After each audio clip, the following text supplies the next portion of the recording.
A for apple, B for ball, C for cat, D for doll, E for elephant, F for fish.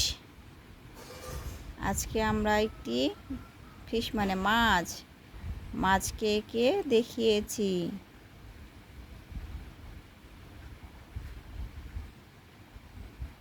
বাচ্চা যদিও ছবিটি আঁকছে, তো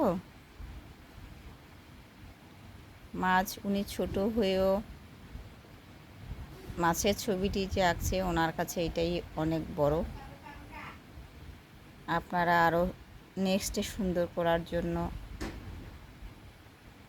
প্রস্তুতি নেবেন ছোট ছোট সোনামণিরা।